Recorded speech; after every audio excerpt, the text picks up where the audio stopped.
Malam itu harga diriku ditukar dengan selembar surat cerai dan tawa wanita asing yang duduk di sofa rumahku. Suami tidak hanya mengusirku, dia menghina aroma tubuhku. "Pergi kamu, wanita bau jamu tidak pantas mendampingi manajer sepertiku." Tapi dia lupa, wanita yang dia buang ke jalanan ini memegang kunci rahasia itu. Apa jadinya jika mantan istrimu justru menjadi ibu tiri yang menguasai seluruh hartamu? Sebelum kita lanjut ke ceritanya, silakan tulis di kolom komentar dari daerah mana kamu menonton cerita ini. Jangan lupa juga like dan subscribe ya. Sekarang kita lanjut ke ceritanya. Langit sore di kota Yogyakarta tampak muram, seakan menahan tangis yang tak kunjung pecah. Di sebuah dapur sederhana namun tertata apik, tangan Aisyah Gayatri bergerak lincah menumbuk rimpang kunyit dan jahe. Aroma jamu yang khas menguar, memenuhi setiap sudut ruangan. Aroma yang bagi Aisyah adalah wangi kehidupan. Namun bagi suaminya, Reza Mahardika, adalah bau kemiskinan. Aisyah tersenyum tipis, menatap uap yang mengepul dari panci tanah liat. Hari ini adalah ulang tahun pernikahan mereka yang kelima. Ia tidak meminta berlian atau tas mewah. Ia hanya ingin Reza pulang tepat waktu dan menikmati sup buntut buatannya. Namun, jarum jam di dinding terus berputar tanpa belas kasihan, melewati angka 7, 8, hingga 9 malam. Suara deru mesin mobil yang berhenti di depan pagar membuat jantung Aisyah berdegup kencang. Ia segera merapikan daster batiknya, mematikan kompor dan berlari kecil menyambut sang suami. Namun senyum di wajahnya membeku seketika saat pintu depan terbuka. Reza tidak pulang sendirian. Di sebelahnya berdiri seorang wanita dengan gaun merah menyala yang memeluk lengan Reza posesif. Wanita itu cantik, kulitnya putih bersinar karena perawatan mahal dan aroma parfum floral yang tajam langsung menusuk hidung Aisyah, mengalahkan bau jamu yang sedari tadi ia banggakan. Itu Zora Ayudia, klien VIP yang sering Reza ceritakan dengan mata berbinar. Aisyah mundur selangkah, tangannya gemetar memegang ujung pintu. "Mas Reza, siapa wanita ini? Kenapa dia ada di rumah kita malam-malam begini?" Reza menatap Aisyah dengan tatapan yang asing. Tidak ada rasa bersalah di mata itu. Hanya ada kejengkelan yang meluap. Ia melangkah masuk membiarkan Zora tetap menggelayut manja di lengannya. "Minggir Aisyah," ucap Reza dingin. Zora lelah. Dia butuh tempat istirahat yang nyaman, bukan interogasi dari istri yang baunya seperti pasar tradisional. Kalimat itu menghantam dada Aisyah lebih keras daripada tamparan fisik. Ia menahan nafas, berusaha agar air matanya tidak tumpah di hadapan wanita asing itu. "Ini rumah kita, Mas. Kamu tidak bisa membawa wanita lain masuk sembarangan." Suara Aisyah bergetar namun tegas. Zora tertawa kecil, suara tawanya renyah namun meremehkan. Ia melepas lengan Reza dan melangkah mendekati Aisyah. Matanya menyapu penampilan Aisyah dari ujung kepala hingga ujung kaki dengan tatapan jijik. "Rumah kita? Oh, kasihan sekali," ucap Zora sambil menutup hidungnya dengan sapu tangan sutra. "Reza, sayang, bagaimana bisa kamu tahan tinggal di tempat yang bau rempah busuk begini selama 5 tahun? Pantas saja karirmu tidak pernah naik. Aura istrimu ini terlalu suram." "Cukup Zora," potong Aisyah. Keberaniannya muncul entah dari mana. "Silahkan keluar dari rumah saya." Reza membanting tas kerjanya ke sofa, membuat Aisyah tersentak. "Yang harus keluar itu kamu, Aisyah." Hening. Suara jangkrik di luar rumah terdengar begitu nyaring mengiringi kebisuan yang mencekam itu. Aisyah menatap suaminya, mencari sisa-sisa cinta yang dulu pernah ada, namun nihil. "Apa maksudmu, Mas?" bisik Aisyah. Reza mengeluarkan amplop coklat dari saku jasnya dan melemparkannya ke meja tamu. Amplop itu meluncur dan berhenti tepat di depan kaki Aisyah. "Aku sudah mendaftarkan gugatan cerai," kata Reza tanpa keraguan sedikit pun. "Aku muak Aisyah, aku muak hidup pas-pasan bersamamu. Aku muak pulang ke rumah dan disambut bau jamu, bukan bau parfum mahal. Aku butuh wanita yang bisa mendongkrak status sosialku, bukan wanita yang sibuk mengurusi akar-akaran tidak berguna." Aisyah merasa kakinya lemas. Ia terduduk di lantai, tangannya meraih amplop itu dengan gemetar. Zora mendekat lagi, berbisik di telinga Aisyah dengan nada penuh kemenangan. Asal kamu tahu, aku sedang mengandung anak Reza, sesuatu yang tidak bisa kamu berikan selama 5 tahun ini, bukan? Dunia Aisyah runtuh seketika. Kemandulan memang menjadi momok dalam pernikahan mereka, tapi ia tidak menyangka Reza akan menjadikannya alasan untuk berkhianat sejauh ini. Malam ini juga, kemasi barang-barangmu. Perintah Reza tajam. Zora tidak nyaman ada kamu di sini. Rumah ini atas namaku, jadi kamu tidak punya hak apa-apa. Aisyah mendongak, menatap Reza dengan mata yang kini kering dari air mata. Rasa sakit itu telah berubah menjadi sesuatu yang lain. Sesuatu yang dingin dan keras di dalam dadanya. Ia berdiri perlahan, membersihkan debu di dasarnya seolah membersihkan sisa-sisa harga dirinya yang diinjak-injak. Baik mas, ucap Aisyah pelan. Aku akan pergi, tapi ingat satu hal, doa istri yang dizolimi tidak akan pernah meleset. Nikmati malam ini karena mungkin ini adalah malam tenang terakhir kalian. Tanpa menunggu jawaban, Aisyah Gayatri melangkah ke kamar meninggalkan Reza yang terdiam sesaat dan Zora yang mendengus kesal. Aisyah hanya membawa 1 koper kecil berisi pakaian dan buku catatan resep warisan neneknya. Ia tidak membawa uang sepeser pun, tidak juga perhiasan pemberian Reza. Malam itu, di bawah gerimis yang mulai turun, Aisyah Gayatri melangkah keluar dari gerbang rumahnya sendiri. Ia terusir, terhina dan sendirian. Namun di balik matanya yang sembab, ada nyala api kecil yang mulai membakar. Ia bersumpah, air mata ini tidak akan sia-sia. 3 bulan berlalu, sejak malam pengusiran itu. Aisyah kini tinggal di sebuah kamar kos sempit di pinggiran kota. Uang tabungannya menipis, namun semangatnya untuk bertahan hidup justru semakin menebal. Ia bekerja serabutan, mulai dari mencuci piring di warung makan hingga menjajakan jamu gendong di pasar subuh. Di sela-sela kesibukannya, Aisyah tidak pernah berhenti mencari informasi. Berita tentang Reza dan Zora sering ia dengar dari gunjingan mantan tetangganya. Reza kini hidup mewah, sering terlihat di pesta-pesta kelas atas bersama Zora. Namun ada satu informasi yang menarik perhatian Aisyah lebih dari apapun. Zora Ayudia ternyata bukanlah wanita sembarangan, namun juga bukan wanita terhormat. Ia adalah anak luar nikah dari Tuan Barata Wangsa, konglomerat pemilik Wangsa Group, perusahaan farmasi dan rempah terbesar di negara ini. Kabar burung mengatakan bahwa Zora mati-matian berusaha mendapatkan pengakuan dari ayahnya demi warisan. Namun Tuan Barata selalu menolaknya. Dan berita yang paling penting bagi Aisyah adalah kondisi kesehatan Tuan Barata. Sang Taipan dikabarkan menderita penyakit autoimun langka yang membuatnya lumpuh dan kesakitan setiap malam. Dokter-dokter terbaik dari luar negeri sudah menyerah. Ini adalah celah, sebuah pintu kecil yang terbuka bagi Aisyah. Pagi itu, dengan tekad yang bulat, Aisyah mengenakan pakaian terbaiknya.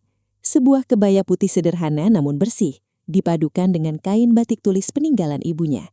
Ia membawa sebuah botol kaca kecil berisi cairan berwarna keemasan, hasil distilasi tanaman obat langka yang ia temukan di hutan pinggiran kota. Tujuan Aisyah 1, kediaman Barata Wangsa. Gerbang rumah itu menjulang tinggi bagaikan benteng istana kuno, terbuat dari besi tempah hitam dengan ukiran naga. 2 orang satpam berbadan tegap langsung menghadang langkah Aisyah. Mau cari siapa, Mbak? Tidak menerima sumbangan, hardik salah satu satpam dengan nada meremehkan. Aisyah tersenyum tenang, tatapannya lurus dan tajam. Saya bukan peminta sumbangan, saya membawa obat untuk Tuan Barata. Satpam itu tertawa bahak-hahak. Obat? Dokter lulusan Jerman saja diusir Tuan Besar. Apalagi kamu yang cuma bawa botol jamu begini. Pulang sana. Tolong sampaikan saja pada kepala pelayan. Aisyah berkesiras. Suaranya lembut namun memiliki wibawa yang aneh. Katakan padanya, ramuan ini bernama Sari Ganda Suli. Jika Tuan Barata meminumnya setetes saja dan tidak ada perubahan dalam 1 jam, kalian boleh panggil polisi dan penjarakan saya atas tuduhan penipuan. Kedua satpam itu saling berpandangan. Kepercayaan diri wanita di hadapan mereka membuat nyali mereka sedikit ciut.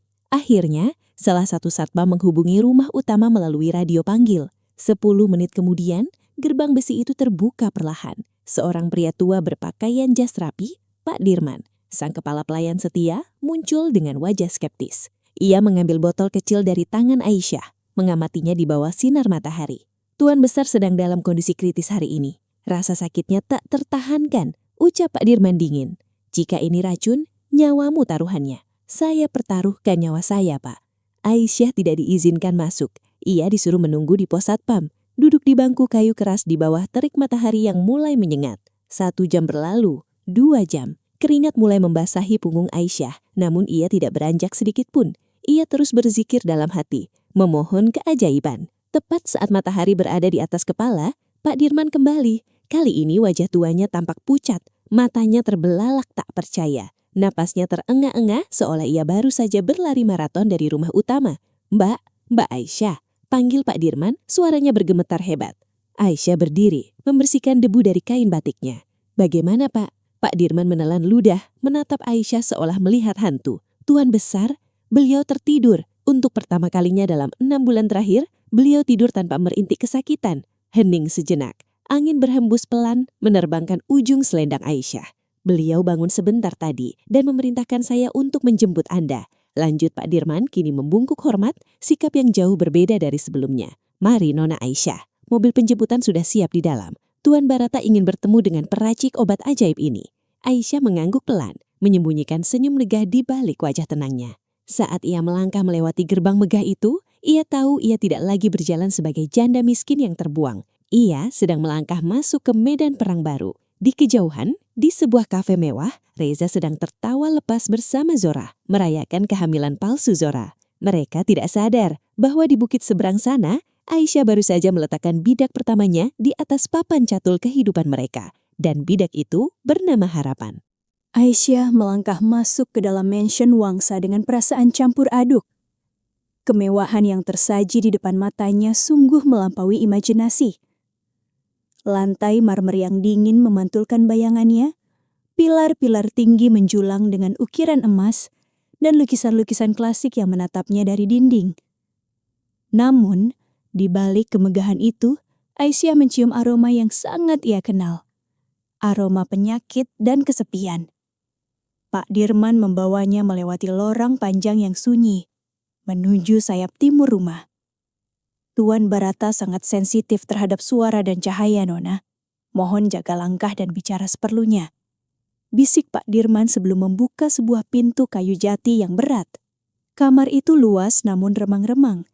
Tirai-tirai tebal menutupi jendela, menghalangi sinar matahari sore. Di tengah ruangan, di atas ranjang berukuran besar dengan spray sutra putih, terbaring sosok yang selama ini hanya Aisyah lihat di majalah bisnis. Tuan Barata Wangsa. Pria itu tampak jauh lebih tua dan rapuh dari fotonya. Tubuhnya kurus, wajahnya pucat pasih, dan ada selang infus yang menancap di lengannya. Namun, saat mata Aisyah bertemu dengan mata Tuan Barata, ia tersentak. Mata itu tajam, menyala, seperti mata elang yang terluka namun masih siap menerkam. Jadi, ini penyihir kecil yang membuatku tidur siang tadi. Suara Barata parau namun penuh otoritas.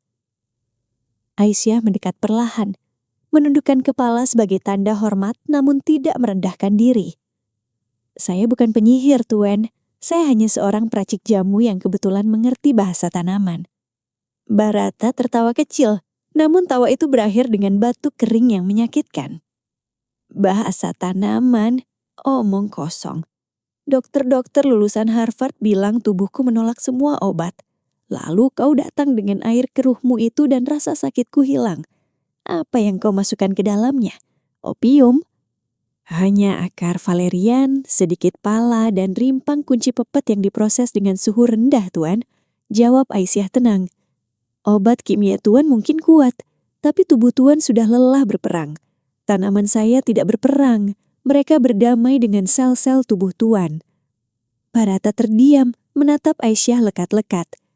Ia terbiasa dikelilingi orang yang iya pak, baik pak, atau penjilat yang mengincar hartanya. Wanita di depannya ini berbeda. Ada ketenangan yang aneh dalam dirinya. Namamu siapa? Tanya Barata. Aisyah Gayatri. Gayatri, nama yang berat. Kekuatan dari 3 mantra. Gumam Barata. Baiklah Aisyah, aku akan memberimu kontrak. Tinggal di sini, rawat aku sampai aku bisa berdiri lagi. Gajimu 10 kali lipat dari UMR plus bonus jika aku sembuh total. Aisyah geleng pelan. Saya tidak butuh gaji 10 kali lipat, Tuan. Alis Barata terangkat. Lalu kau mau saham, mobil, atau kau mau aku menikah mendenganmu seperti wanita-wanita muda yang antri di luar sana? Nada suaranya sinis. Saya butuh pelindungan, jawab Aisyah lugas. Tatapannya tidak goyah. Saya butuh tempat di mana masa lalu saya tidak bisa menyentuh saya. Saya butuh akses ke perpustakaan botani Tuan yang legendaris. Dan saya butuh Tuan sembuh agar Tuan bisa lihat sendiri siapa musuh Tuan sebenarnya. Barata menyipitkan mata. Musuh? Orang-orang yang menunggu Tuan mati agar bisa berpesta di atas kuburan Tuan. Suasana kamar itu hening seketika. Hanya bunyi monitor detak jantung yang terdengar ritmis. Barata menatap Aisyah lama, mencoba mencari kebohongan di wajah polos itu namun tidak menemukannya. Menarik, sangat menarik. Pak Dirman? Iya, Tuan. Siapkan kamar tamu di sebelah perpustakaan untuk Nona Aisyah. Dan pastikan tidak ada suatu pun orang luar, terutama media yang tahu dia ada di sini. Mulai hari ini, dia adalah perawat pribadiku. Otoritas medisnya di atas dokter pribadiku. Baik, Tuan. Aisyah menghela napas lega. Langkah pertamanya berhasil. Namun ia tahu, ini baru permulaan. Ia sekarang berada di dalam sarang naga, dan di luar sana serigala-serigala lapar masih mengintai. Malam itu Aisyah tidak langsung tidur. Ia menghabiskan waktu di perpustakaan pribadi Barata yang megah, dikelilingi ribuan buku tua tentang tanaman obat. Di sana, di bawah cahaya lampu baca, ia merancang strategi. Bukan strategi perang dengan pedang, tapi strategi penyembuhan yang akan menjadi senjata paling mematikan. Sementara itu, di sebuah apartemen mewah di pusat kota, Reza sedang bertengkar hebat dengan Zora. Kartu kreditku ditolak lagi, Reza. Kau bilang limitnya sudah dinaikkan. Teriak Zora sambil melempar tas belanjaannya ke lantai. Reza memijat pelipisnya yang berdenyut. Aku sedang ada masalah di kantor, Zora. Penjualan bulan ini turun drastis. Dan pesangon perceraian belum cair. Ceraikan saja si kampung Aisyah itu secepatnya. Urus pembagian harta gono gini. Rumah itu harus dijual. Aku butuh uang untuk menyewa pengacara hebat agar ayah Barata mau menemuiku. Reza terdiam. Bayangan Aisyah yang sabar dan hemat melintas di benaknya. Kontras dengan wanita beringas di hadapannya ini. Namun, ego lelakinya menepis bayangan itu. Tenanglah sayang, bujuk Reza. Besok aku akan ke rumah lama, memaksa Aisyah tanda tangan surat pelepasan hak harta. Kita akan kaya raya, Zora. Percayalah padaku. Reza tidak tahu, saat ia merencanakan kehancuran Aisyah, wanita itu sedang meracik tonikum yang akan membangunkan singa tidur bernama Barata Wangsa. Dan singa itu, jika bangun, tidak akan kenal ampun. Hari-hari Aisyah di mansion Wangsa berubah menjadi rutinitas yang intens. Pukul 4 pagi ia sudah bangun untuk sholat. Lalu pergi ke rumah kaca di belakang mansion untuk memetik bahan-bahan segar. Pukul 6, ia menyajikan teh herbal khusus untuk Barata. Siang hari, ia membacakan berita bisnis untuk Barata yang matanya masih terlalu lemah untuk membaca layar tablet. Perubahan pada diri Barata terjadi perlahan, namun pasti. Minggu pertama ia sudah bisa duduk tanpa bantuan bantal sandaran. Minggu kedua, nafsu makannya kembali. Minggu ketiga, ia meminta kursi rodanya didorong ke taman belakang. Kau tahu Aisyah, kata Barata suatu sore, saat mereka duduk memandang kolam ikan koi. Sudah lama sekali aku tidak melihat matahari terbenam seperti ini. Biasanya jam segini aku sedang mengerang kesakitan di kamar. Aisyah tersenyum sambil menuangkan teh bunga telang ke cangkir Barata. Sakit itu kadang adalah cara Tuhan menyuruh kita istirahat, Tuan. Tuhan terlalu keras bekerja mengejar dunia sampai lupa merawat rumah bagi jiwa Tuhan sendiri. Barata terkekeh. Kau mulai berceramah lagi, persis seperti almarhumah ibuku. Tiba-tiba, suasana damai itu rusak oleh suara keributan dari arah gerbang depan. Sayup-sayup terdengar suara teriakan wanita yang histeris dan suara bentakan satpam. Siapa itu? Tanya Barata. Keningnya berkerut tajam. Pak Dirman tergopoh-gopoh datang. Wajahnya tampak cemas. Maaf Tuan, itu Nona Zora. Dia datang bersama seorang pria memaksa ingin bertemu Tuan. Katanya ini darurat soal warisan. Wajah Barata yang tadinya mulai berwarna kembali mengerah seperti batu. Rahangnya mengatup rapat. Usir mereka, siram dengan air comberan kalau perlu. Tunggu Tuan. Sela Aisyah pelan, ia meletakkan teko teh dengan hati-hati. Jantungnya berdegup kencang mendengar nama Zora. Dan pria yang bersamanya pasti adalah Reza. Kenapa? Kau mau membela mereka? Tanya Barata tajam. Bukan, tapi jika Tuan terus mengusir mereka, mereka akan terus datang seperti lalat. Zora merasa berhak karena dia anak biologis Tuan. Rasa penasaran dan keserakahan mereka tidak akan hilang hanya dengan diusir. Lalu apa saranmu, Nona ahli strategi? Biarkan mereka masuk. Temui mereka. Tapi jangan di sini. Temui mereka di ruang kerja Tuan. Tunjukkan bahwa Tuan masih berkuasa. Dan izinkan saya mendampingi Tuan sebagai perawat. Barata menatap Aisyah penuh selidik. Kau punya rencana? Saya ingin mereka melihat Tuan sehat. Ketakutan terbesar orang serakah adalah melihat sumber uangnya ternyata tidak jadi mati. Barata menyeringai. Senyum licik khas pebisnis ulung kembali muncul di wajahnya. Ide bagus. Pak Dirman, bawa mereka ke ruang kerja. Beri waktu 10 menit. Aisyah, dorong kursiku. Di ruang kerja yang megah dan beraroma kayu cendana, Reza dan Zora duduk dengan gelisah. Zora terus mematut diri di cermin bedaknya. Sementara Reza tampak gugup. Kakinya tak henti mengetuk lantai. Pintu ganda terbuka. Pak Dirman masuk duluan, diikuti oleh kursi roda elektrik Tuan Barata. Namun mata Reza dan Zora bukan tertuju pada sang konglomerat. Mata mereka membelalak lebar, mulut mereka ternganga menatap sosok wanita yang berdiri tegak di belakang kursi roda Barata. Wanita itu mengenakan seragam perawat custom-made berwarna abu-abu elegan, rambutnya tertutup hijab sutra yang senada, wajahnya bersih bersinar tanpa makeup tebal. Aisyah? Gumam Reza, suaranya tercekak di tenggorokan. Zora berdiri, menunjuk wajah Aisyah dengan jari telunjuk yang gemetar. Apa yang kau lakukan di sini, pelayan kampung? Kau jadi babu di sini? Aisyah tidak menjawab. Wajahnya datar tanpa emosi. Ia hanya menunduk sedikit ke arah Barata. Silakan Tuan. Barata menatap Zora dengan tatapan dingin yang mematikan. Jaga mulutmu di rumahku Zora. Dia bukan babu. Dia adalah orang yang menyelamatkan nyawaku saat kalian sibuk menghitung hari kematianku. Reza masih terpaku. Ia tidak bisa melepaskan pandangannya dari Aisyah. Mantan istrinya itu terlihat berbeda. Aura bau jamu dan lusuh yang dulu ia benci kini hilang tanpa bekas. Digantikan oleh aura ketenangan yang mengintimidasi. Aisyah tampak mahal. Ayah, saya datang karena khawatir. Cerita Zora coba memasang wajah sedih yang dibuat-buat. Saya dengar ayah sakit parah. Saya membawa Reza, calon suami saya. Dia manajer pemasaran yang hebat. Kita bisa bantu kelola perusahaan selagi ayah sakit. Bantu kelola atau bantu kuras?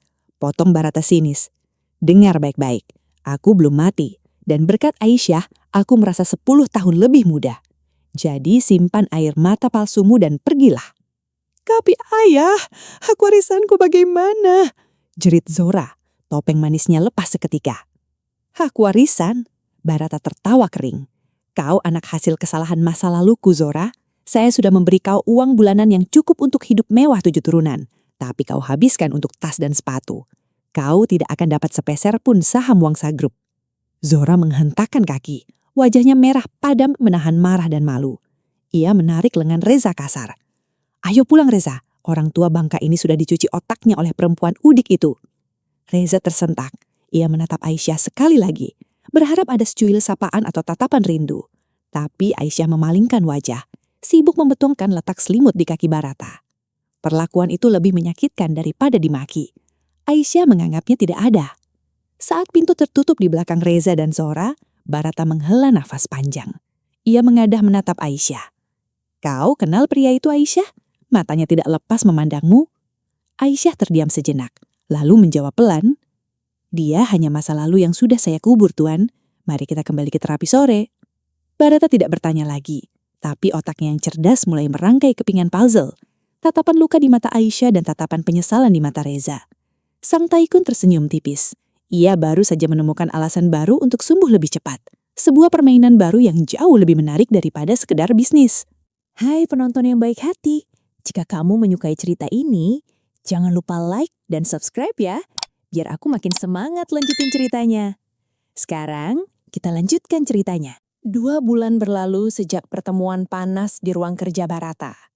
Di luar tembok mansion, kehidupan Reza dan Zora semakin kacau. Pemblokiran finansial yang dilakukan Barata mulai terasa dampaknya. Kartu kredit Zora satu persatu ditolak di butik-butik langganannya.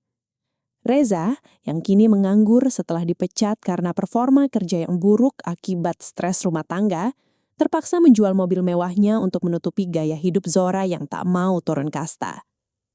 Sebaliknya, di dalam mansion Wangsa, sebuah transformasi besar sedang terjadi. Aisyah bukan lagi sekedar perawat. Ia telah menjadi tangan kanan kepercayaan Barata. Setiap pagi, di sela-sela terapi fisik, Barata mulai mengajarkan Aisyah tentang seluk-beluk bisnis Wangsa Group. Dari cara membaca laporan keuangan, negosiasi dengan supplier rempah, hingga taktik menghadapi intrik pemegang saham. Aisyah menyerap semuanya seperti spons. Kecerdasannya yang selama ini terpendam di dapur rumah tangga, kini mekar sempurna.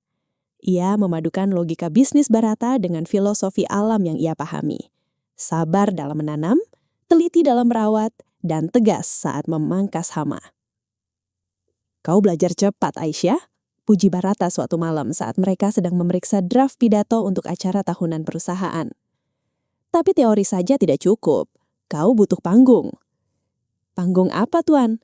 tanya Aisyah sambil merapikan tumpukan kertas. Barata menyerahkan sebuah amplop tebal berwarna merah marun dengan tinta emas. "Minggu depan adalah gala dinner ulang tahun ke-50 Wangsa Group.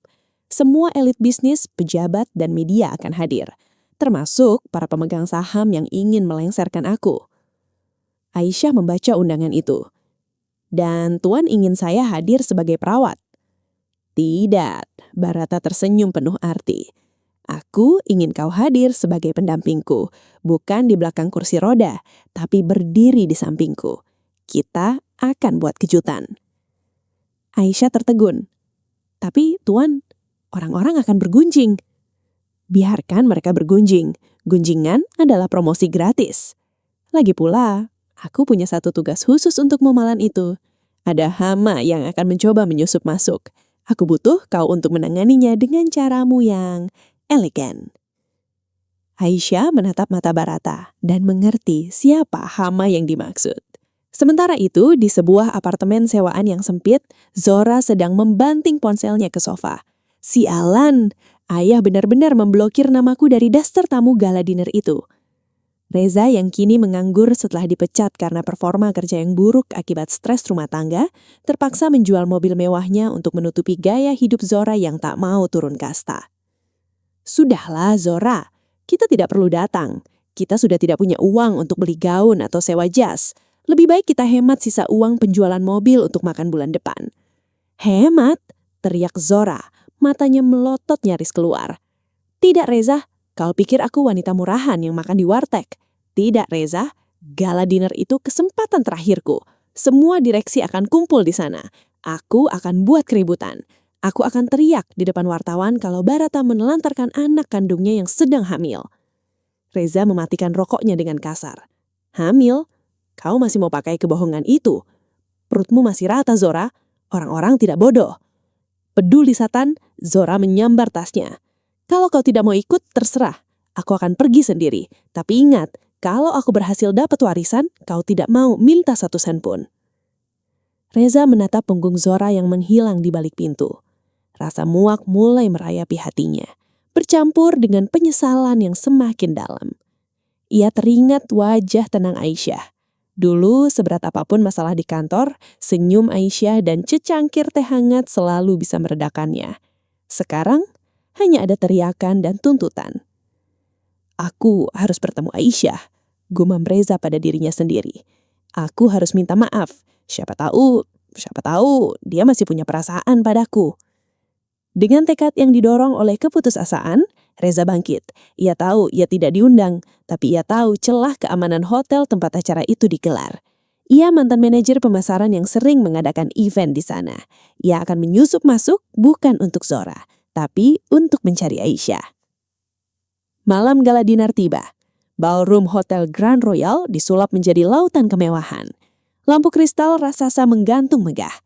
Bunga-bunga segar didatangkan langsung dari Belanda dan alunan musik orkestra mengiringi percakapan para tamu undangan yang mengenakan pakaian terbaik mereka. Namun semua mata tertuju pada pintu utama saat protokol mengumumkan kedatangan tuan rumah.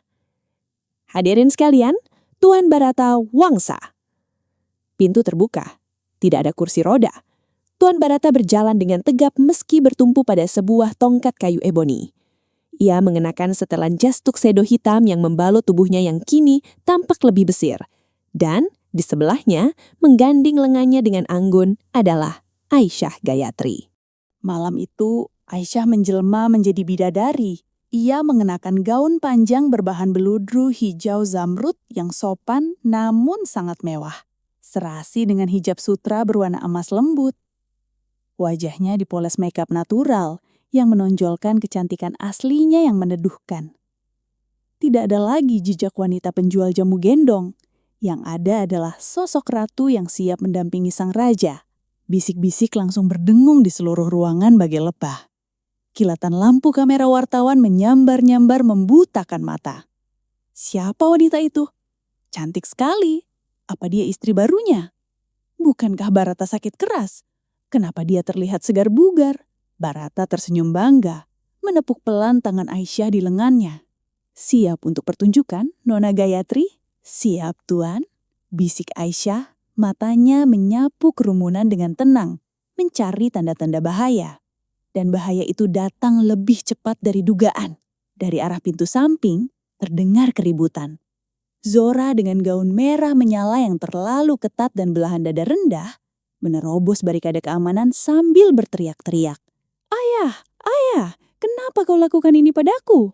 Zora berlari ke tengah ruangan, air mata buayanya mengalir deras. Beberapa wartawan langsung memutar kamera ke arahnya. Suasana pesta mendadak hening. Musik berhenti. Barata menghela napas panjang. Wajahnya menunjukkan ekspresi bosan yang dibuat-buat. Ia menoleh pada Aisyah. Silakan Aisyah, panggung ini milikmu. Aisyah melepaskan gandengan Barata.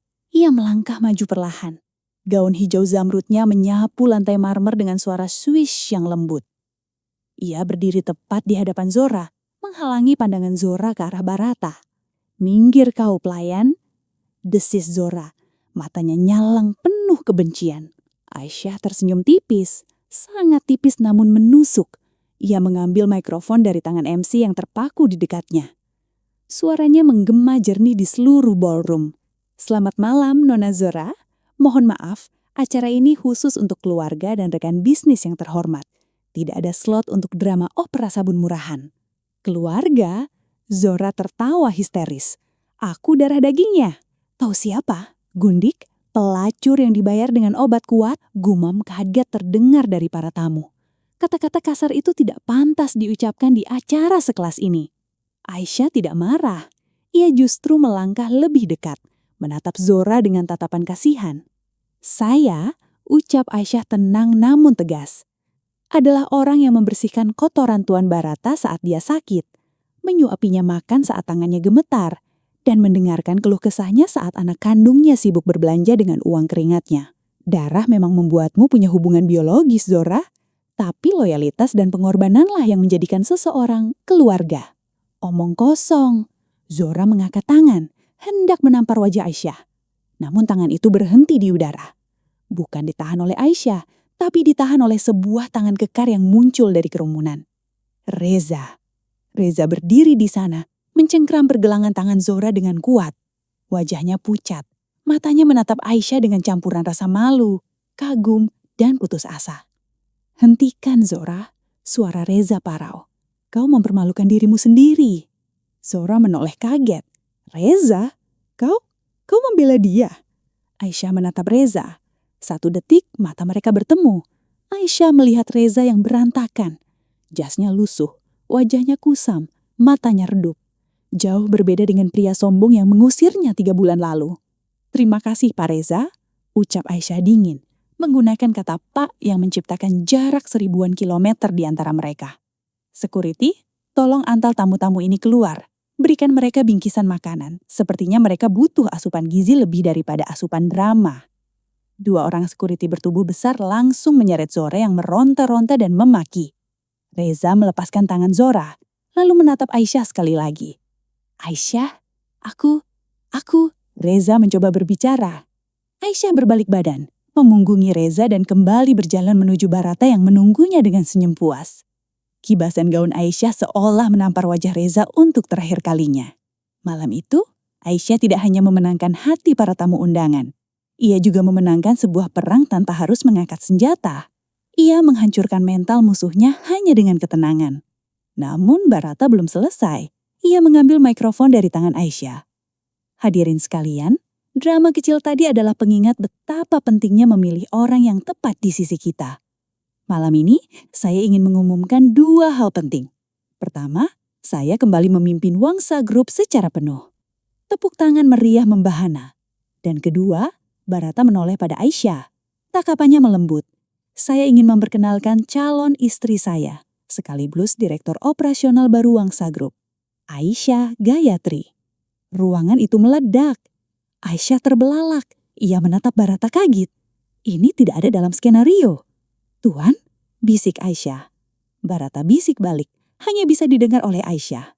Skakmat Aisyah, kau butuh perlindungan permanen. Dan saya butuh pewaris yang cerdas. Ini adalah merger paling menguntungkan dalam sejarah hidup saya. Kau mau? Aisyah menatap Barata, lalu menatap pintu keluar di mana Reza baru saja diseret pergi. Ia menarik napas panjang. Hidup memberinya lemon masam, tapi Barata menawarkannya kebun jeruk seluas dunia. Aisyah tersenyum dan mengangguk. Lampu gantung kristal di ballroom telah padam. Namun gemapita beritanya baru saja membakar kota. Di dalam limusin hitam yang meluncur membelah jalanan malam Yogyakarta, keheningan menyelimuti Aisyah dan Barata. Tidak ada musik, hanya suara ban bergesekan dengan aspal basah. Aisyah memecah keheningan itu tanpa menoleh. Tatapannya lurus ke jalanan yang temarang. Tuan tidak pernah mendiskusikan lamaran itu dengan saya. Barata yang sedang menyandarkan kepalanya di jok kulit yang empuk membuka matanya sedikit. Sudut bibirnya terangkat membentuk senyum tipis. Dalam bisnis Aisyah, kejutan adalah elemen kunci untuk menutup kesepakatan.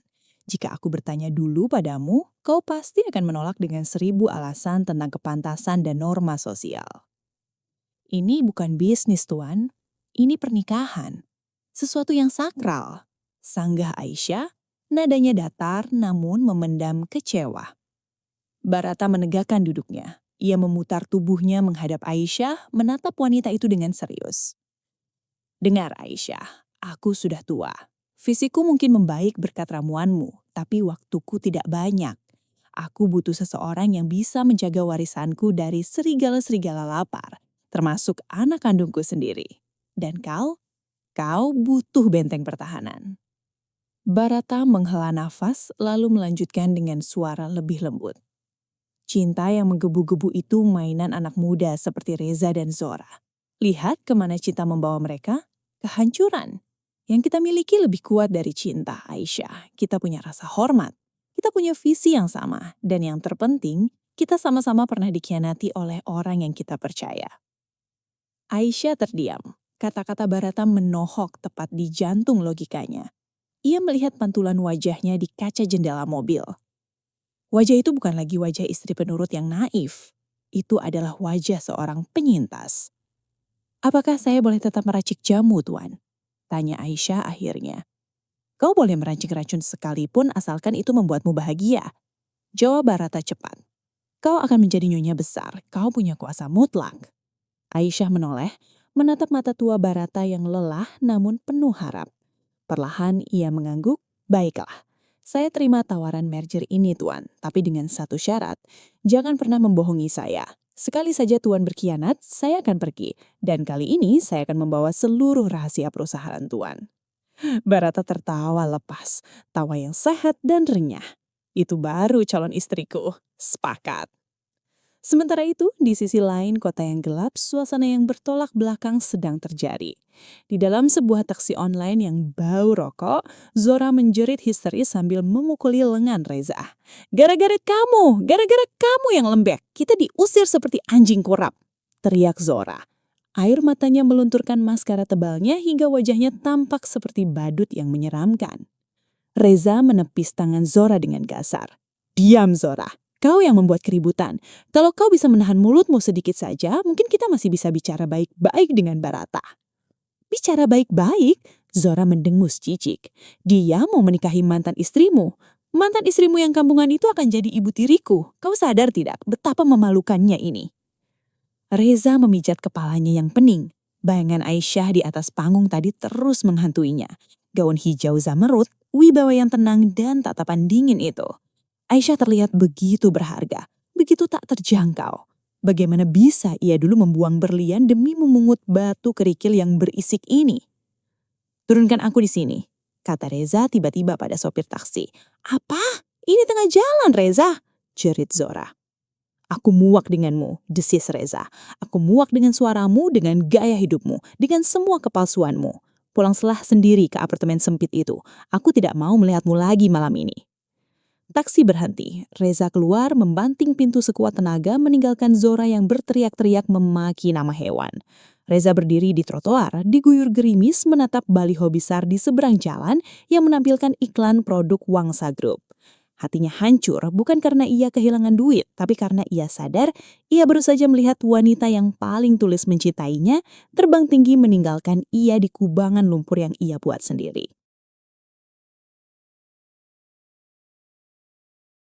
Berita pertunangan Tuan Barata Wangsa dan Aisyah Gayatri menjadi topik hangat nasional. Majalah bisnis, portal berita selebriti, hingga grup WhatsApp ibu-ibu arisan membicarakannya. Saham Wangsa Group melonjak naik karena investor melihat kestabilan baru dalam kepemimpinan perusahaan. Aisyah dicitrakan sebagai sosok Cinderella modern yang cerdas dan berbudi luhur. Namun, Zora Ayudia tidak tinggal diam. Terdesak oleh hutang yang menumpuk dan rasa iri yang membakar, ia menggunakan satu-satunya senjata yang ia kuasai, media sosial. Pagi itu, Aisyah sedang duduk di kantor barunya di lantai teratas gedung Wangsa, memeriksa laporan distribusi rempah ekspor. Tiba-tiba, sekretarisnya masuk dengan wajah pucat sambil membawa sebuah tablet. Bu Aisyah, Ibu harus lihat ini.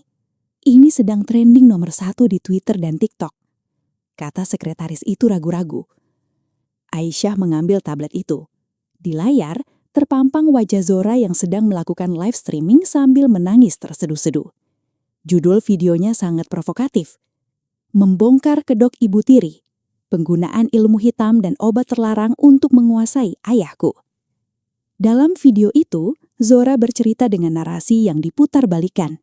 Ia menuduh Aisyah mencekoki Barata dengan ramuan herbal yang mengandung zat adiktif, membuat Barata kehilangan akal sehat dan menuruti semua kemauan Aisyah.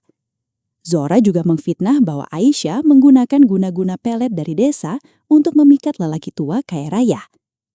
Teman-teman, ucap Zora di video itu sambil menghatus air mata buayanya. Tolong bantu viralkan, ayahku disandra oleh wanita jahat ini. Dia bukan ahli herbal, dia dukun. Reza menceraikannya karena menemukan kemenyan di bawah kasur mereka. Komentar netizen membanjir, banyak yang menghujat. Namun tak sedikit yang termakan hasutan Zora karena aktingnya yang meyakinkan.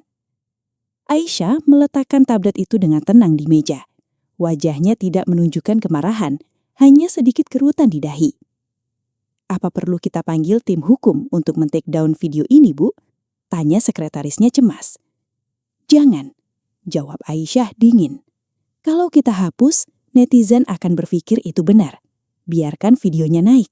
Semakin tinggi dia terbang, semakin sakit jatuhnya. Lalu apa yang akan kita lakukan? Aisyah berdiri, berjalan menuju dinding kaca yang menampilkan pemandangan kota. Siapkan konferensi pers jam 2 siang. Undang ahli toksikologi independen, ketua ikatan dokter, dan panggil Reza Mahardika ke sini. Pak Reza, mantan suami Ibu. Ya, katakan padanya, aku punya penawaran untuk melunasi hutang-hutangnya. 1 jam kemudian, Reza datang. Ia tampak kacau. Kemejanya kusut, matanya merah kurang tidur, dan bau alkohol samar tercium dari nafasnya. Ia masuk ke ruangan Aisyah dengan langkah ragu, merasa kerdil di hadapan kemewahan ruangan itu. Aisyah duduk di kursi kebesarannya, tidak berdiri untuk menyambut. "Duduk, Pak Reza."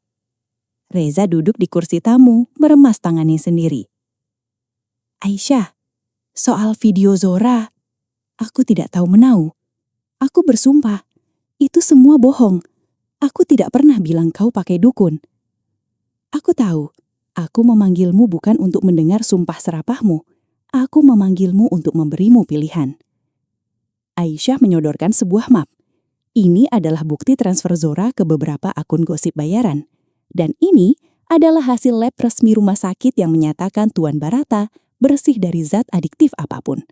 Aku bisa memenjarakan Zora hari ini juga dengan pasal UU ITE dan pencemaran nama baik. Dia bisa membusuk di penjara selama 6 tahun. Wajah Reza memucat. Meski ia membenci Zora sekarang, membayangkan wanita itu di penjara tetap membuatnya ngeri. Tapi, lanjut Aisyah, "Aku malas berurusan dengan polisi. Aku ingin kau yang menyelesaikannya." "Aku? Apa yang bisa aku lakukan?" tanya Reza bingung. "Jadilah saksi kunciku di konferensi pers nanti siang. Katakan yang sebenarnya pada media, bahwa tuduhan Zora tentang guna-guna itu bohong. Bahwa perceraian kita murni karena perselingkuhanmu dengan Zora, bukan karena hal mistis. Bersihkan namaku Reza. Sebagai gantinya, aku akan melunasi hutang kartu kreditmu yang dipakai Zora. Anggap saja itu pesangon terakhir dariku." Reza terdiam lama. Ini adalah ujian terakhir bagi harga dirinya. Ia harus mengakui perselingkuhannya secara nasional, menghancurkan dirinya sendiri di depan jutaan orang demi menyelamatkan mantan istri yang sudah ia buang. Namun saat ia melihat mata Aisyah, ia melihat ketegaran yang luar biasa. Wanita ini tidak butuh dibela. Ia hanya butuh kebenaran. Dan Reza sadar inilah satu-satunya cara ia bisa menebus sedikit dosanya. "Baik," suara Reza parau. "Aku akan melakukannya. Bukan demi uang pelunasan hutang itu, Aisyah. Tapi karena kamu memang wanita terbaik yang pernah aku sia-siakan." Aisyah tidak tersenyum. Ia hanya mengangguk pelan. "Simpan kata-kata manismu untuk konferensi pers nanti. Sekarang pergilah ke toilet. Cuci mukamu dan rapikan bajumu. Jangan permalukan aku di depan kamera." Siang itu konferensi pers Wangsa Group menjadi momen paling viral tahun ini. Bukan karena kemarahan, namun karena pengakuan jujur seorang mantan suami yang menghancurkan narasi palsu sang pelakor. Zora yang sedang memantau dari apartemennya menjerit histeris melihat Reza di cairan TV membongkar semua kebohongannya satu persatu. Senjata makan tuan. Serangan Fajar Zora justru menjadi panggung penobatan Aisyah sebagai wanita paling bermartabat di mata publik. Sebulan setelah badai media itu mereda, Yogyakarta bersiap menyambut perhelatan akbar. Pernikahan Tuan Barata Wangsa dan Aisyah Gayatri bukan digelar di gedung mewah tertutup, melainkan di pelataran Candi Ratu Boko saat matahari terbenam. Sebuah simbolisasi yang kuat. Penyatuan dua kekuatan di atas reruntuhan sejarah, menghadap langit terbuka. Ribuan bunga melati dan sedap malam menghiasi area pelataran, menebarkan wangi yang menenangkan jiwa. Tamu-tamu undangan kali ini disaring lebih ketat. Hanya kerabat dekat, kolega bisnis terpercaya, dan para karyawan setia Wangsa Group yang diizinkan hadir. Tidak ada media gosip, hanya satu tim dokumentasi resmi. Aisyah duduk di depan cermin rias di tenda VIP. Ia menatap pantulan dirinya. Kebaya akad nikah berwarna putih gading membalut tubuhnya dengan sempurna, dirancang oleh desainer ternama, namun tetap mempertahankan kesederhanaan karakter Aisyah. Pintu tenda terbuka. Bukan perias yang masuk, melainkan Reza. Aisyah tidak menoleh. Ia tetap menatap cermin, melihat sosok mantan suaminya berdiri canggung di amban pintu. Reza mengenakan batik lengan panjang yang rapi, namun wajahnya menyuratkan kesedihan yang mendalam. "Maaf, aku menyuap penjaga depan untuk bisa masuk sebentar," kata Reza pelan. "Untuk apa, Reza?" tanya Aisyah tenang. "Bukankah tugasmu sudah selesai saat konferensi pers itu?" Reza melangkah mendekat, berhenti 2 meter di belakang kursi Aisyah. "Aku hanya ingin mengembalikan ini." Reza meletakkan sebuah kotak beludur kecil di meja rias. Itu adalah kotak cincin pernikahan mereka dulu. Cincin emas putih sederhana yang Aisyah tinggalkan di meja makan ia diusir. Aku menyimpannya, suara Reza bergetar. Aku berharap suatu hari bisa memakaikannya lagi di jarimu. Tapi melihatmu sekarang, aku sadar aku hanyalah kerikil yang mencoba menahan laju sebuah bintang. Aisyah mengambil kotak itu, membukanya perlahan. Cincin itu masih berkilau, namun bagi Aisyah, kilaunya sudah mati. Itu adalah artefak dari masa lalu yang menyakitkan. Terima kasih sudah menyimpannya. Aisyah menutup kotak itu kembali. Bawalah. Jual cincin ini, Reza. Gunakan uangnya untuk memulai hidup baru. Cari wanita yang baik, dan kali ini tolong hargai dia. Jangan ulangi kesalahanmu padaku. Reza menunduk. Air matanya menetes di pipinya. Aisyah, apakah kau bahagia? Aisyah berbalik, menatap Reza untuk terakhir kalinya. Bahagia itu bukan tentang dengan siapa kita menikah, Reza. Bahagia itu ketika kita bisa menghargai diri kita sendiri. Dan ya, aku menghargai diriku sekarang, lebih dari saat aku bersamamu. Jawaban itu menampar Reza, sekaligus membebaskannya. Ia mengangguk, menghapus air matanya, dan tersenyum pahit. Selamat menempuh hidup baru, Aisyah. Semoga Tuan Barata bisa memberimu dunia yang gagal aku berikan. Reza berbalik dan pergi, membawa serta penyesalan seumur hidupnya. Di luar, gamelan Jawa mulai berbunyi lembut. Saatnya tiba. Aisyah berjalan menuju meja akad dengan langkah mantap. Di sana, Barata sudah menunggu. Sang Taipan tidak duduk di kursi roda. Ia duduk tegak di kursi akad, memancarkan aura kewibawaan yang pulih sepenuhnya. Saya terima nikahnya dan kawinnya Aisyah Gayatri, binti almarhum Bapak Haris, dengan mas kawin tersebut dibayar tunai. Suara Barata lantang dan tegas, menggema di antara pilar-pilar batu kuno. Sah, sah. Doa-doa melambung ke langit senja yang berwarna ungu keemasan. Aisyah mencium tangan Barata, dan Barata mengecup kening Aisyah dengan penuh takzim. Bukan ciuman nafsu, melainkan ciuman penghormatan. Namun, kejutan sebenarnya baru dimulai. Setelah prosesi akad, Barata berdiri memegang mikrofon. Terima kasih kepada para hadirin. Sebagai hadiah pernikahan untuk istri saya, dan sebagai langkah strategis untuk masa depan Wangsa Group, saya ingin mengumumkan sesuatu. Seorang notaris naik ke panggung membawa sebuah dokumen tebal bersampul kulit.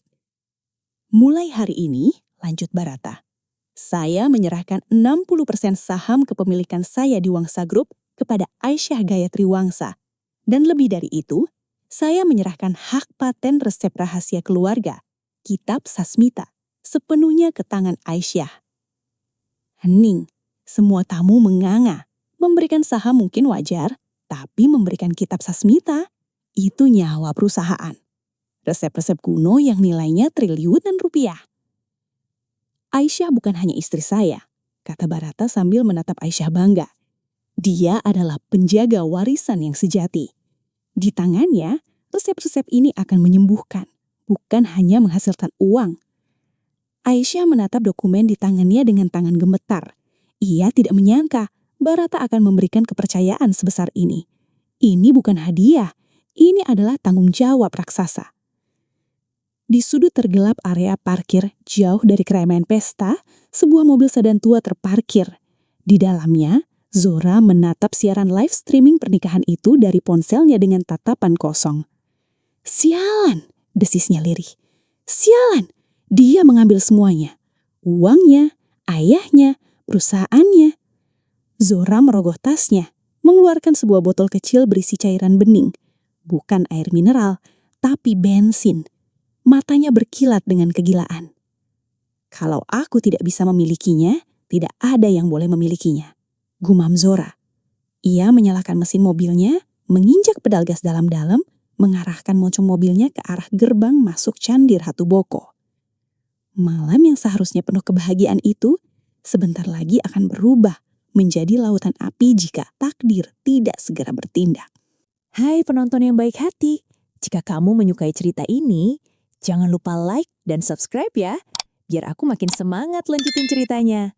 Sekarang, kita lanjutkan ceritanya. Suara musik gamelan yang syahdu mendadak terganggu oleh deru mesin mobil yang meraung kasar dari arah pintu masuk area candi. Petugas keamanan yang berjaga di gerbang terkejut melihat sebuah sedan tua melaju kencang tanpa memperlambat laju, menabrak palang pintu kayu hingga hancur berkeping-keping. "Tahan, tahan mobil itu!" teriak kepala keamanan lewat radio. Namun mobil itu tidak berhenti. Zora dengan mata yang nyalang dan tangan mencengkeram setir kuat-kuat menerobos masuk ke area pelataran parkir VIP. Hanya berjarak 50 meter dari panggung pelaminan. Di panggung, Barata yang menyadari keributan itu langsung berdiri. Insting protektifnya menyala. Ia menarik lengan Aisyah, menyembunyikan tubuh istrinya di balik punggungnya. "Aisyah, mundur!"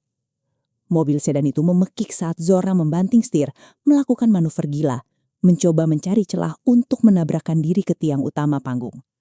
Namun ban mobilnya yang botak tergelincir di atas rumput yang basah oleh embun malam. Brak! Mobil itu menghantam sebuah pilar batu candi di sisi kiri panggung dengan suara dentuman yang mengerikan. Kap mesinnya ringsek seketika. Asap putih mengepul tebal dari balik kap. Keheningan mencekam menyelimuti pesta. Para tamu menjerit berlarian menjauh. Musik berhenti total. "Zora!" teriak Barata. Meskipun ia membenci kerakuan anaknya, naluri seorang ayah tetap tersentak melihat darah dagingnya celaka. Barata hendak berlari turun panggung, tapi kakinya yang baru pulih goyah. Aisyah dengan sigap menahan tubuh suaminya.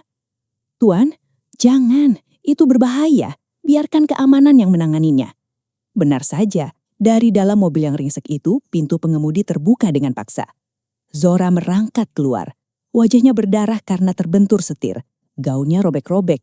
Di tangan kanannya ia memegang botol bensin yang sudah terbuka, dan di tangan kirinya sebuah pematik api. "Kalian semua penipu!" teriak Zora dengan suara parau yang mengerikan. Ia berdiri sempoyongan. Darah mengalir dari pelipisnya menutupi sebelah matanya. "Kalian pikir kalian bisa bahagia di atas penderitaan Rao? Hah?" Zora menyiramkan bensin itu ke tubuhnya sendiri, lalu menyiramkan sisanya ke arah panggung. Bau bensin yang menyengat langsung memenuhi udara, bercampur dengan aroma bunga melati, menciptakan kombinasi bau kematian yang memuakkan. "Jangan mendekat," ancam Zora saat melihat beberapa petugas keamanan hendak menyergapnya. Ia menyalakan pematik api itu. Lidah api kecil menari-nari di ujung tangannya, siap melahap apa saja. "Zora, hentikan!" Suara Barata bergetar hebat. "Apa yang kau lakukan, Nak? Kau mau membunuh dirimu sendiri, Nak?" Zora tertawa histeris, tawa yang menyayat hati. "Sekarang kau panggil aku Nak, setelah kau buang aku seperti sampah, setelah kau berikan segalanya pada pelayan ini." Zora menunjuk Aisyah dengan tangan yang memegang api. "Kau Aisyah, kau pencuri, kau ambil suamiku, kau ambil ayahku, kau harus mati bersamaku." Aisyah menatap Zora. Tidak ada rasa takut di matanya. Hanya ada rasa iba yang mendalam. Ia melepaskan pegangan Barata dan melangkah maju perlahan ke bibir panggung. "Aisyah, jangan gila!" seru Barata panik. "Diamlah Tuan," bisik Aisyah tegas. Ia menatap lurus ke mata Zora. "Zora, lihat aku. Jangan mendekat, kubakar kita semua," teriak Zora dengan tangan yang gemetar hebat. Apinya semakin dekat ke bajunya yang basah bensin. "Kau tidak ingin mati, Zora?" kata Aisyah lembut. Suaranya tenang membelah kepanikan. "Kau hanya ingin dilihat. Kau hanya ingin diakui. Kau hanya kesepian." Zora isak-isak, air matanya bercampur darah. "Kau tidak tahu apa-apa. Kau punya segalanya sekarang. Aku tidak punya apa-apa sebelum aku belajar memaafkan diriku sendiri." Lanjut Aisyah, terus melangkah turun dari panggung mendekati Zora langkah demi langkah. "Reza meninggalkan kamu bukan karena aku merebutnya kembali. Dia pergi karena dia tidak sanggup melihat kamu menghancurkan dirimu sendiri. Ayahmu tidak memberi kamu warisan bukan karena dia benci, tapi karena dia tahu uang itu akan membunuhmu lebih cepat daripada racun." "Bohong!" "Lihat sekelilingmu, Zora." Aisyah merentangkan tangannya. "Kau sendirian dengan api itu.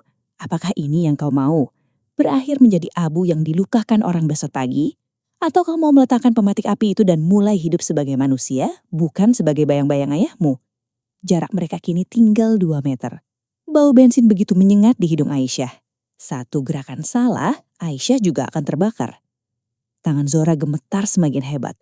Tatapan Aisyah yang tulus meruntuhkan tembok kegilaannya sedikit demi sedikit. Tidak ada penghakiman di mata Aisyah. Hanya ada uluran tangan seorang ibu yang mencoba menenangkan anak yang tantrum. "Letakkan Zora," bujuk Aisyah pelan. "Ayo pulang, bukan ke rumah mewah, tapi pulang ke dirimu sendiri." Zora menatap pematik api di tangannya, lalu menatap wajah Aisyah, lalu menatap Barata yang memandangnya dengan wajah pucat pasi. Isak tangis Zora menjadi raungan panjang yang memilukan. Lututnya lemas, ia jatuh terduduk di aspal. Pematik api itu terlepas dari tangannya, jatuh ke genangan air hujan, dan padam seketika dengan bunyi ces. Detik itu juga, petugas keamanan langsung menyerbu, menjauhkan Zora dari mobil dan botol bensin. Aisyah menghembuskan nafas panjang yang sedari tadi ia tahan. Kakinya terasa lemas, tapi ia tetap berdiri tegak. Barata tatih-tatih turun dari panggung langsung memeluk Aisyah erat-erat. Tubuh orang tua itu bergetar. "Kau gila, Aisyah. Kau wanita gila." Aisyah membalas pelukan suaminya, menepuk punggung Barata pelan. "Sudah selesai, Tuan. Apinya sudah padam." Zora digelandang pergi oleh polisi yang baru tiba. Ia tidak meronta lagi. Tatapannya kosong, seperti boneka yang tali jiwanya sudah putus. Reza, yang ternyata masih ada di kerumunan tamu luar, melihat Zora dibawa masuk ke dalam mobil polisi dengan tatapan nanar. Kisah cinta tiga segitiga yang penuh ambisi itu berakhir tragis malam ini. Namun bagi Aisyah, ini bukan akhir. Ini adalah ujian api terakhir yang memurnikan kepemimpinannya. Ia menatap langit malam yang mulai bertintang. Badai telah berlalu.